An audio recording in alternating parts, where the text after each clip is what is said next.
अकाल मृत्यु वो मरे जो काम करे चंडाल का, काल भी उसका क्या करे जो भक्त हो महाकाल का। इस चैनल में आपका स्वागत है, चैनल को सब्सक्राइब कर लीजिएगा। आज हम लेके आए हैं एक ऐसा रहस्य जिसे जानकर आप हैरान हो जाएंगे। ये वीडियो है महाकाल के घर से। हम मिलकर जानेंगे क्यों कहा जाता है भगवान शिव को कालों का काल महाकाल। हम लेकर चलेंगे आपको उज्जैन के महाकाल मंदिर में। यहाँ होती है भोलेनाथ की भस्म आरती और लाखों की संख्या में लोगों का आता है सैलाब। महाभारत, शिव पुराण और स्कंद पुराण में महाकाल ज्योतिर्लिंग महिमा का वर्णन है। उज्जैन जो मध्य प्रदेश राज्य का शहर है, पौराणिक काल में अवंतिका के नाम से जाना जाता था। बात उस समय की है जब अवंतिकापुरी में वेदप्रिय नाम का एक बहुत तेजस्वी और विद्वान ब्राह्मण रहता था। वेदप्रिय सब लोगों के साथ शिव भक्ति में लीन रहते और वैदिक कर्मों के अनुष्ठान में लगे रहते थे। रत्नामल पर्वत पर एक राक्षस रहता था। उन दिनों वो जनमानस को बहुत सताता था। दुष्यंत अवंतिकापुरी में पहुंच गया और वेदप्रिय और अन्य लोगों को तंग करने लगा।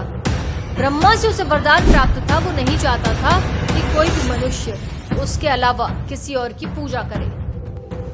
वरदान की वजह से वो बेहद शक्तिशाली भी था। अपनी शक्ति के बल पर उसने हर जगह त्राही मचा रखी थी और उपद्रव से परेशान होकर शिव भक्त ब्राह्मण बंधु जब भयभीत नहीं हुए, अटूट आस्था रखने वाले ब्राह्मण शिव पूजन करके शिव ध्यान में लीन हो गए। दूषण जब इन ब्राह्मणों के पास पहुंचा तो देखते ही ललकार उठा और इन्हें मारने का निश्चय कर दिया। उसने जैसे ही भक्तों के प्राण लेने के लिए शस्त्र उठाए, वैसे ही शिवलिंग की जगह एक गंभीर आवाज के साथ एक गड्ढा उत्पन्न हो गया और तत्काल उस गड्ढे से एक भयंकर और विकट रूपधारी भगवान प्रकट हो गए।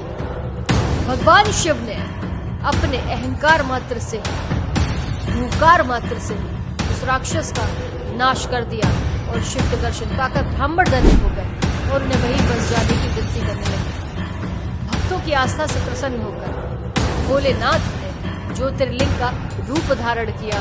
वो विश्व भर में महाकाल के नाम से विख्यात हो गया।